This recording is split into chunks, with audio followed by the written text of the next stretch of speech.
आज हम लोग देखेंगे कि फंक्शन या फलन क्या होता है। ठीक है ना। तो फलन के बारे में पढ़ते हैं हम। माना x और y दो अरिक्त समुच्चय है। रिक्त मतलब खाली, अरिक्त मतलब खाली नहीं है। ठीक है ना, इसमें कुछ ना कुछ अवयव हैं। तो x और y दो अरिक्त समुच्चय या सेट है, तब वह नियम या संगतता जिसके द्वारा प्रत्येक small x belongs to capital X, ठीक है ना, x जो है स्मॉल x सेट x का कोई अवयव है, किसी अद्वितीय अवयव small y belongs to capital Y से संबंधित होता है। ठीक है ना। या हम कह सकते हैं साधारण शब्दों में कि फलन एक तरीके से नियम है जिसमें दो सेट के अवयव जो है एक नियम के तहत एक दूसरे से संबंधित होते हैं। पहले सेट के अवयव x स्मॉल x दूसरे सेट के अवयव स्मॉल y से संबंधित होता है एक नियम के तहत। ठीक है ना। x से y पर फलन कहलाता है। ठीक है, कोई भी एक नियम डिफाइन कर दिए हमने तो उसे हम क्या कहेंगे, फंक्शन कहते हैं। उसको नियम न कह के फलन कह देते हैं हम। ठीक है, इसे f इज सच दैट कैसे प्रदर्शित करते हैं, f is such that x tends to y। ठीक है, फंक्शन को कैसे प्रदर्शित करते हैं, f is such that x tends to y, या x tendings to small f y से दर्शाते हैं। ठीक है ना, इस प्रकार से भी प्रदर्शित कर सकते हैं और इस प्रकार से भी प्रदर्शित कर सकते हैं हम। ठीक है, आगे देखते हैं। यदि फलन f के अंतर्गत कैपिटल X के अवयव, कैपिटल X आया मतलब वो कोई सेट को प्रदर्शित कर रहे हैं ना। समुच्चय या सेट को हम हमेशा जो है अंग्रेजी के बड़े अक्षरों से प्रदर्शित करते हैं और उसके एलिमेंट को, अवयवों को छोटे अक्षरों से, ये ध्यान रखिएगा। यदि फलन f के अंतर्गत x के अवयव स्मॉल x के संगत y का कोई, एक सेट और है हमारे पास, y का कोई अवयव स्मॉल y हो, तो दो सेट है x और y, जो x के अवयव है उसको स्मॉल x से दर्शा दिए, y के अवयव को स्मॉल y से दर्शा दिए एलिमेंट को। तो इसे कैसे प्रदर्शित करेंगे, ठीक है ना, नियम तो डिफाइन कर दिया है। तो y बराबर हम लिखेंगे f ऑफ x। क्या लिखेंगे ये याद रखना, y बराबर f ऑफ x, ठीक है ना, से दर्शाते हैं, तथा y को x का प्रतिबिंब कहते हैं। ठीक है, y को क्या कहेंगे, x का प्रतिबिंब कहेंगे, व x को y का पूर्व प्रतिबिंब कहेंगे। ठीक है, x को y का पूर्व प्रतिबिंब कहते हैं। इसको डायग्राम के माध्यम से अच्छे से समझते हैं। ठीक है ना, हमारे पास दो सेट है, पहले सेट को हमने इस प्रकार से दर्शा दिया एक गोले में, दूसरे सेट को, ठीक है, y, इसका एलिमेंट क्या है x, उसको इस प्रकार से गोले के अंदर दर्शा दिए। दूसरा सेट है y, उसके अवयव स्मॉल y को इस गोले के अंदर दर्शा दिए। नियम फंक्शन f इस प्रकार से दर्शा दिए। ठीक है ना। तो ये जो इस प्रकार से फंक्शन है, नियम है, उसमें y को हम क्या कहेंगे, यहाँ कोई आदमी खड़ा है, ठीक है ना, और उसका प्रतिबिंब यहाँ बन रहा है। ठीक है ना, यहाँ पर कोई आदमी खड़ा है, उसका प्रतिबिंब यहाँ बन रहा है। तो x को क्या कहेंगे, सॉरी y को क्या कहेंगे, प्रतिबिंब। किसका प्रतिबिंब, तो x का प्रतिबिंब। ठीक है ना, और x को क्या कहेंगे, तो पूर्व प्रतिबिंब। क्या कहेंगे, पूर्व प्रतिबिंब, या कह सकते हैं इमेज, प्री इमेज। ठीक है ना, किसका, y का। ठीक है, y क्या कहलाएगा, x का प्रतिबिंब कहलाएगा, और x क्या कहलाएगा, y का पूर्व प्रतिबिंब। ठीक है ना, प्री इमेज, इमेज और प्री इमेज, ये ध्यान रखेंगे सभी। y को कैसे दर्शाएंगे, y का मान हम कैसे निकाल सकते हैं, x में एलिमेंट में फंक्शन लगाएंगे तो y आ जाएगा, y का मान आएगा। ठीक है ना, तो इस प्रकार से जो है फंक्शन हम दर्शाते हैं और लिखते हैं। ठीक है, ये हुआ फंक्शन की परिभाषा। अब रिलेशन वाले चैप्टर में हम प्रांत, सहप्रांत और परिसर के बारे में देख चुके हैं। यहाँ भी हम शॉर्टकट तरीके में समझ लेते हैं, आसानी से आप लोगों को समझ में आ जाएगा। यहाँ हम पिछले चैप्टर में रिलेशन के जो है प्रांत, सहप्रांत और परिसर देखे थे। यहाँ हम फलन के प्रांत, सहप्रांत और परिसर देखेंगे। ठीक है, डोमेन प्रांत, सहप्रांत मतलब कोडोमेन, ठीक है ना, और परिसर मतलब रेंज ऑफ अ फंक्शन। माना कि कोई फंक्शन है हमारे पास f is such that x tends to y, एक फलन है, तब पहला सेट जो है x, समुच्चय x को फंक्शन का क्या कहेंगे, प्रांत कहेंगे। सेकंड सेट जो है y को फंक्शन का सहप्रांत कहते हैं, ठीक है ना। और अब परिसर किसे कहेंगे, तो समुच्चय y के सेकंड वाले सेट से ही आएगा, ठीक है ना। तो समुच्चय y के उन सभी अवयवों का समुच्चय जो x के अवयवों के प्रतिबिंब है का f का परिसर कहलाता है। इसे f ऑफ x से प्रदर्शित करते हैं, ठीक है, ये ध्यान रखना, इसे f ऑफ x से दर्शाते हैं। f ऑफ x बराबर कैसे लिखते हैं हम, f ऑफ स्मॉल x, कोई भी एलिमेंट है इस सेट का, उसमें फंक्शन अप्लाई करेंगे तो जो हमको इमेज मिलेगा, ठीक है ना, उसको क्या कहेंगे हम, परिसर कहते हैं, ठीक है, f का परिसर कहलाता है। ठीक है, ये स्मॉल x कहाँ से आया है, कैपिटल X वाले सेट से, ये ध्यान रखना सभी, ठीक है ना।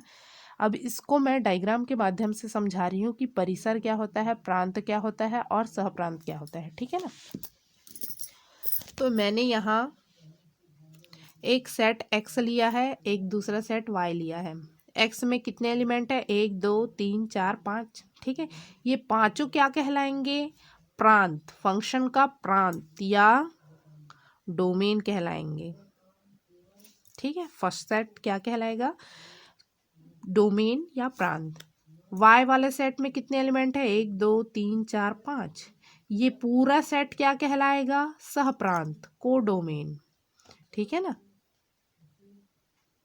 फंक्शन का कोडोमेन कहलाएगा। अब परिसर किसे कहेंगे, तो हमने क्या पढ़ा है, परिसर की परिभाषा, x के एलिमेंट के इमेज होने चाहिए उन सेट को। तो x के एलिमेंट है, उनके इमेज देखो, ये है, ये है, ये है, ठीक है, ये दोनों नहीं है। तो x के एलिमेंट जो हैं जिसके इमेज हैं, ठीक है ना, तो उन इमेज के सेट को ठीक है, जो प्रतिबिंब का समुच्चय है, उन्हें हम क्या कहेंगे, परिसर कहेंगे, ठीक है। बाकी ये दो एलिमेंट नहीं होंगे क्योंकि वो इमेज नहीं है, किसी भी एलिमेंट के इमेज नहीं। देखो इसका इमेज ये है, इसका इमेज ये है, इसका ये है, इसका ये है, इसका ये है, ठीक है, बाकी ये दोनों नहीं है इमेज, ठीक है। तो जो इमेज का सेट है, प्रतिबिंब का सेट है, उसे ही हम क्या कहेंगे, परिसर या रेंज कहेंगे, ठीक है। एग्जाम्पल के थ्रू इसको देखते हैं। तो मेरे पास एक सेट है A 1 2 3 4 और दूसरा सेट है B 1 4 9 16 एंड 25, ठीक है। नियम है हमारे पास function f of x is equal to x square, ठीक है। तो f ऑफ पहले 1 का मान निकालो x में क्या है, पहले वाले सेट के एलिमेंट रहते हैं, ठीक है ना। तो f ऑफ 1 निकाले, f of 2, f of 3, f of 4 निकालते जाओ। तो f ऑफ 1 बराबर 1 का स्क्वायर हो जाएगा, नियम, ठीक है ना, 1 x का स्क्वायर हो जाएगा फंक्शन लगने के बाद।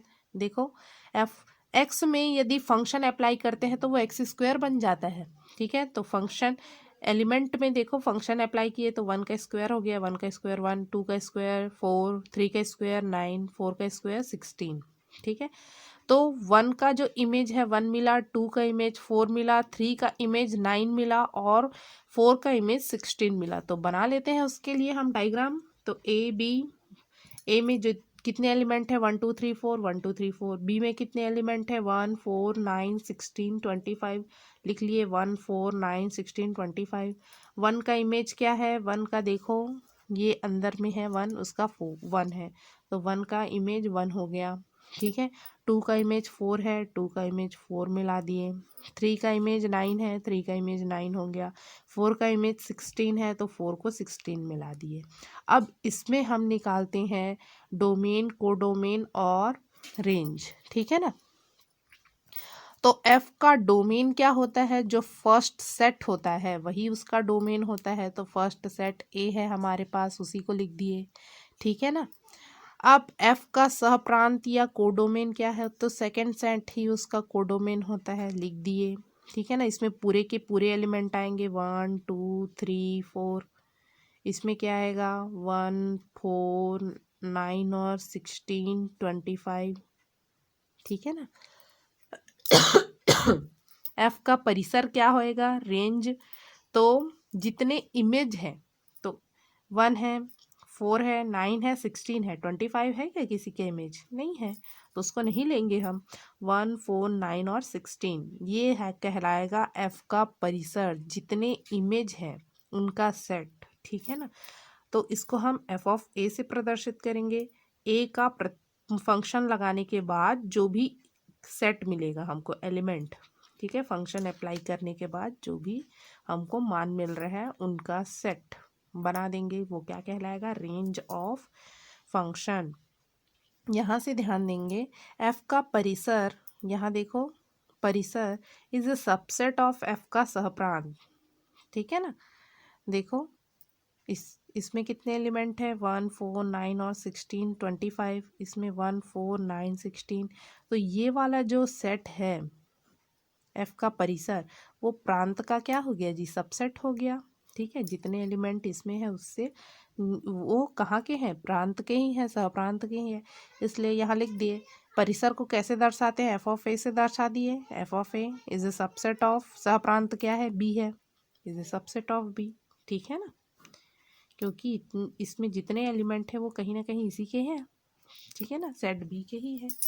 तो इस प्रकार से ये हमको याद रखना है, ठीक है। आगे देखते हैं आप फंक्शन में कुछ कुछ नोट करने लायक जो बातें हैं वो मैं बता देती हूँ आप लोगों को। तो हमारे पास है दो सेट एक्स और वाई, ठीक है, उसमें फंक्शन अप्लाई किया हमने एफ, या F is such that X tends to Y, ठीक है। इस प्रकार से कोई फंक्शन है, एक्स के अवयव, एक अवयव का वाई में एक से अधिक प्रतिबिंब नहीं हो सकता। डायग्राम से समझते हैं, एक्स में एलिमेंट है 1 2 3 4, वाई में एलिमेंट है 1 2 3 4, एक का इमेज 1 है, एक का इमेज 3 भी है, ऐसा समझ सकते हो। कोई आदमी यहाँ पे एक खड़ा है, उसके दो प्रतिबिंब बन रहे हैं, दो छाया बन रही है, ऐसा समझ सकते हो। तो ऐसा संभव है क्या कि एक ही आदमी के दो छाया बने, नहीं है संभव, ठीक है ना। तो इस प्रकार से यदि हमको मिलता है तो वो क्या है, गलत है, ठीक है। इस प्रकार से दिया गया जो एलिमेंट है वो फंक्शन नहीं हो सकता, फलन नहीं हो सकता, ठीक है ना। कभी भी एक एलिमेंट के दो इमेज नहीं मिल सकते, तो वो फंक्शन नहीं है, ठीक है ना। ये ध्यान रखेंगे आप लोग, एक से अधिक प्रतिबिंब नहीं हो सकता एक अवयव का। नेक्स्ट देखते हैं हम जो नोट करने लायक बातें हैं। एक्स के भिन्न भिन्न अवयवों का वाई में भिन्न भिन्न प्रतिबिंब हो सकता है, ठीक है। एक्स है, वाई है, एक्स के भिन्न भिन्न अवयवों का भिन्न भिन्न वाई में प्रतिबिंब हो सकता है, ठीक है, ये चलेगा। अलग अलग एलिमेंट है, उसके अलग अलग प्रतिबिंब बने हैं, देखो 1 का 1 में बना है, 2 का 2 में बना है, 3 का 3 में बना है, ठीक है। नेक्स्ट है, एक्स के एक से अधिक अवयवों का वाई में केवल एक ही प्रतिबिंब हो सकता है, ठीक है ना। ये एक्स है और ये वाई है, ठीक है। एक का प्रतिबिंब एक है, दो का प्रतिबिंब भी एक है, तीन का प्रतिबिंब दो है, मतलब ऐसे लिख सकते हैं एफ ऑफ 1 बराबर 1 मिला है हमको, एफ ऑफ 2 बराबर क्या मिला है, 1 ही मिला है, एफ ऑफ 3 बराबर 2 मिला है, ठीक है। दो आदमी जो खड़े हैं उनका एक ही प्रतिबिंब मिल सकता है हमको, ठीक है ना। दो आदमी, एक आदमी यहाँ खड़ा हुआ है, उसी के जस्ट सामने एक आदमी खड़ा हुआ है, ठीक है ना। तो देखो इस प्रकार से एक आदमी खड़ा हुआ है, उसी के सामने जस्ट एक आदमी दूसरा खड़ा हुआ है, तो दोनों का प्रतिबिंब एक ही जगह बनेगा, ठीक है ना। तो दोनों का एक ही प्रतिबिंब मिल सकता है, ये जो है फंक्शन कहलाएगा। पर कोई भी एक एलिमेंट है, उसके दो प्रतिबिंब नहीं हो सकते।